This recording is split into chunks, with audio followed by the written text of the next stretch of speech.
Back to news. తెలంగాణలో మరో 4 రోజుల పాటు భారీ నుంచి అతి భారీ వర్షాలు కురిసే అవకాశం ఉందని వాతావరణ శాఖ తెలిపింది. పలు జిల్లాలకు ఆరెంజ్ ఎల్లో అలర్ట్ జారీ చేసింది. ప్రజలు అప్రమత్తంగా ఉండాలని, అవసరమైతేనే బయటకు రావాలని హెచ్చరికలు జారీ చేసింది.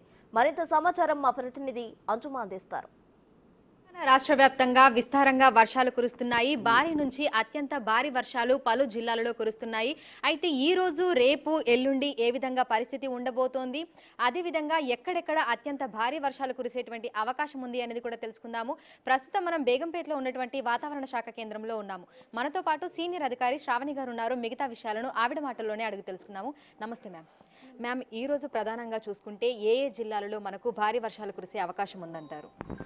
మనం ఈరోజు చూసుకున్నట్లయితే దాదాపుగా మాన్సూన్ యాక్టివ్గా ఉండడం, మాన్సూన్ ట్రఫ్ కూడా మనకి రామగుండం ఏరియాలో ఉండడం వల్ల ఒక ఉపరితల ఆవర్తనం దాదాపుగా ఉత్తర కోస్తా ఆంధ్ర మీద కూడా ఏర్పడడం వల్ల దీని యొక్క ప్రభావం వల్ల రేపు మనకి అల్పపీడనం కూడా ఏర్పడే అవకాశం ఉంది. ఈ పరిస్థితుల వల్ల, ఈ వాతావరణ పరిస్థితుల వల్ల మనకి ముఖ్యంగా చూసుకున్నట్లయితే ఉత్తర ఈశాన్య తెలంగాణ జిల్లాల్లోని అక్కడక్కడ భారీ వర్షపాతం నుంచి అతి భారీ వర్షపాతం నమోదే అవకాశం కూడా ఉంది. ముఖ్యంగా ఆసిఫాబాద్, మంచిర్యాల, జయశంకర్, భూపాలపల్లి, ములుగు, భద్రాద్రి కొత్తగూడెం, ఖమ్మం జిల్లాల వరకు కూడా కొద్దిగా ఆరెంజ్ అలర్ట్ అనేది కంటిన్యూ చేస్తూ ఉన్నాం.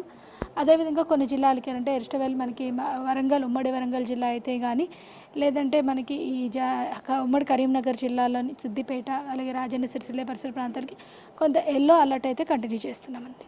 మొత్తం జిల్లాలన్నీ కూడా సాధారణ స్థితిలోనే ఉన్నాయి. అత్యధికంగా మనకి నారాయణపేట 102% అధికంగా ఉందన్నమాట.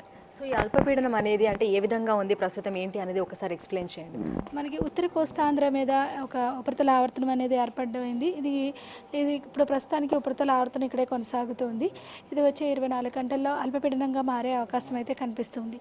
ఈ అల్పపీడన ప్రభావం అనేది ఉత్తర కోస్తాంధ్ర మరియు ఉత్తర ఈశాన్య తెలంగాణ జిల్లాల మీద ఎక్కువగా ఉండే అవకాశం అయితే కనిపిస్తుంది.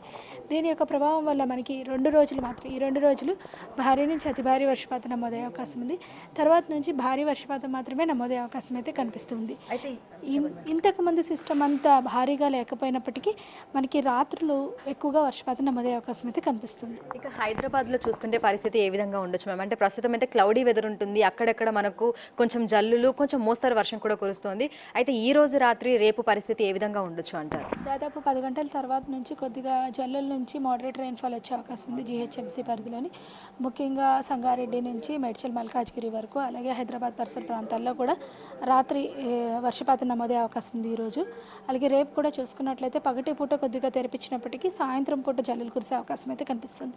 దాదాపుగా ఒక 3 నుంచి 4 రోజుల వరకు ఇదే విధంగా ఉండే అవకాశం ఉంది. తర్వాత కొంచెం పూర్తిగా తెరిపిస్తుంది అనమాట.